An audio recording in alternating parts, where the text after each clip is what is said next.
You're watching Talking Audio Engineering with special guest Simon Moro. All right, moving along, we've got which instrument do you dread working on most with each new session and why? Equally, I would say vocals, because there's a lot more work involved in getting them to a certain standard that I like. You want to make sure that they're tuned if they need it. You want to make sure that there's no mouth clicks and stuff like that. Oh, sorry. Just doing some mouth clicks. Yeah. Speaking of which, a few weeks back, I had a singer who contacted me, and this is the same singer who contacted me and wanted to access the files I mixed for her back in 2016. And luckily, after all the plugins crapped their pants, when I opened the session, I found that I had instrumental and TV mix and a cappella and all that, so it kind of saved my butt. But she since sent me the same song that she recorded with a different engineer, and it's horrible. It's really horrible. Never heard so many mouth clicks. It's like they shoved the microphone halfway down her mouth. It's so bad. Yeah, she must have been nervous. I'll go on a tangent before I answer the question. Whose responsibility is it? You said saved your butt. It really saved her butt if she needed them. Oh, it did. Do you know what I mean? Yeah. I tell my clients that I will generally have original sessions perpetually. I've got sessions from, over 10 years ago in multiple places physically, multiple hard drives in my studio and another hard drive offsite. But I say to them, you should get the sessions from me and you should keep backups of them, because while it's likely that I'll have them in the future, I don't promise that I will. I think that's fair. Yeah. I think that's fair. I mean, even for me, that was a stretch. I had to look really hard for it. Yeah. What's your answer to the question? I go through phases of dread of particular sounds. The one I'm going through at the moment is guitar. Really? And, I'm a guitarist. As a musician, guitar is what led me to be an engineer. And part of it's just, I want it to sound perfect, and I want the tone to work, and I want it to be even, yet I have to just accept that sometimes if it's a bad arrangement, poor performance, bad room, average instrument, it's just not going to sound right. But there's so many frequencies in the guitar. Yes, yeah. The balance between, I want it to have body without sounding muddy. I need it to have bite without being brittle. So it's a little bit like toms. Tom's great. What have you got against toms? I love toms, but I'll often have the same challenge. I don't know if you've ever had you get a recording and it's like, doo-doo. Like you've got a resonant rack tom, and then the floor's like, doo, or boom. And it's like, And when I've had these moments in the past with a particular instrument that just gives me grief for a while, it just forces me to come up with lots of different solutions to the scenarios that result in those undesirable guitars to fix them. But at the moment, that's what's sort of irritating me. Definitely be frustrating. Well, for me, the instrument that I dread the most would have to be piccolo bassoon. It is a challenge. The piccolo bassoon. To be quite honest, I don't dread anything. I dread a bad performance. I don't dread any particular instrument. If I was to dread anything, it would be probably female vocals. I find really, really difficult to balance sometimes. But it's all dependent on the arrangement and how well that song is arranged and how much you have to move things around in order to make that vocal fit in there. I do, to a certain extent, dread guitars, especially if you've got a guitarist who's highly opinionated on what they should sound like, because you know that you're going to have issues. I occasionally do work with people abroad, and they also work with people who are recording themselves remotely. And so there's this disconnect between me being able to communicate what I need as a mixing engineer and what they're providing me and where they're recording and what they're giving me. I would ideally love to get a DI track at the same time as an amp track. And if they think they're the they better have their settings dialed in.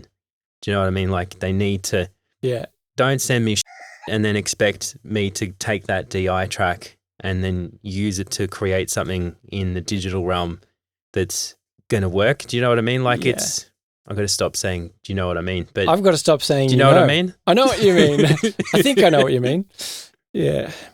Yes. DI is great for editing, especially distorted guitars, but I don't want to be making those amp decisions. I want them to send me stuff that actually sounds good, recorded in a decent room with the same mic as what I'm using. An SM57 from Catch.com. From Catch, yeah. It's the low Z version. Yeah, nice. Probably got time for one more. Oh, this question. Do you ever use Spectral managing EQ software with a brown or pink noise? I don't know what brown noise is. It's indigestion. I'm not sure I want to know what brown noise is, but he says with a brown or pink noise reference or custom reference, in brackets, auto EQing. Do you ever use Spectral matching EQ software? No. I've tried it. It's maybe been helpful when I was learning how to mix, but no, I would never use it now. I much prefer trying to match things by ear because generally speaking, even when you're working with references, you've still got to mix the song that you've got. And whether the artist wants it to sound like a particular reference, the song that you're working on has to sound enough like that in order to be able to even get close to matching that. The way I work, generally speaking, is that if the artist, they give me a whole bunch of references, I find, and this sounds really bad, but I find most of the time I'm completely ignoring that and just going with my gut instinct of what that song needs. And then I'll listen to the reference because I need to have that time to be able to work with the song enough before I start trying to incorporate these external references that may or may not have anything really relevant to offer in terms of providing a solution to the mix. What about yourself? So if I've interpreted the question correctly, it was asking if we use spectral mapping software on individual or whole mixes. Is that correct? Well, he mentions pink noise and brown noise. So I have heard of people balancing with pink noise or something at the beginning of and then pushing up instruments till I can just hear them underneath the pink noise, and never worked for me. Sure. Yeah. So, I've never done that. Doubt that I will. What I do is I always have a spectrum analyzer up doing real-time analysis, and I'm always looking to see if my mix that I'm working on is behaving like pink noise. I'm wanting to see low end and then a tapering down to the high end. So I'm visually looking at that, and with spectral mapping software, I actually used it a whole lot in the beginning. In Wavelab, they had the Steinberg mastering plugin bundle, and one of the tools it came with was a spectral mapping EQ.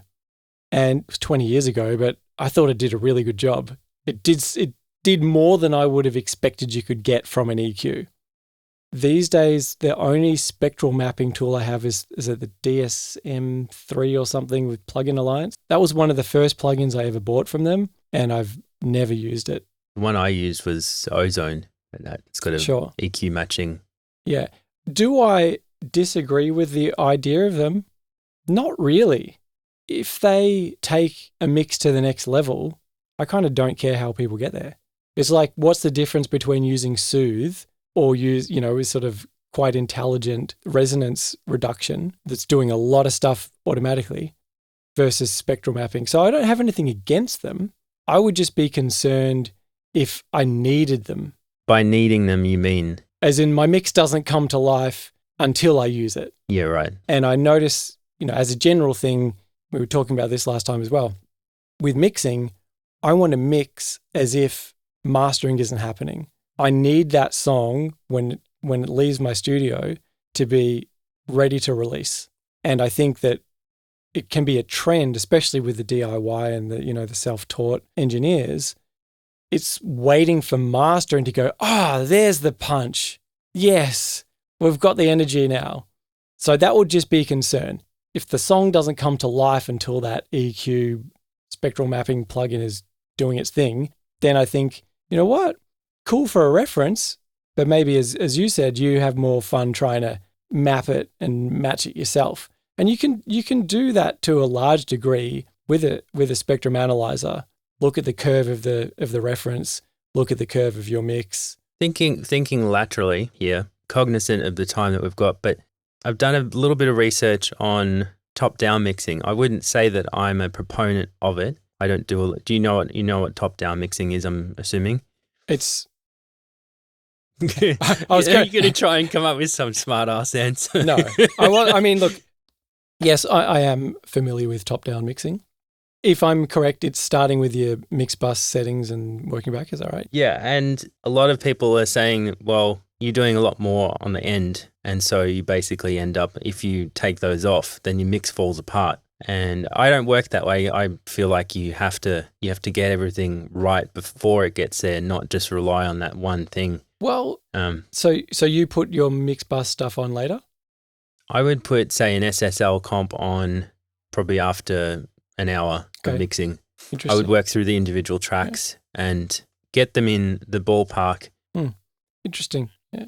Because I didn't know the term top-down mixing, but that's how I work. I've got my mix bus inserts going from as soon as I start making any actual decisions. And yeah, of course, because you studied with Brower, and that's kind of his thing as well. I will tweak the EQs a little bit into the session. Yeah. But it's going through, what am I going through? Probably the red compressor, maybe the clariphonic, maybe the T-equalizer or the 747 and the tube core. And then I go mix through the finalizer as well. So that's all little movement, and it changes. You could take it off and the mix isn't going to fall apart, but it definitely changes the way you mix because they all have tone. So yeah, and they give it something. So yeah, I mix into a mastering chain.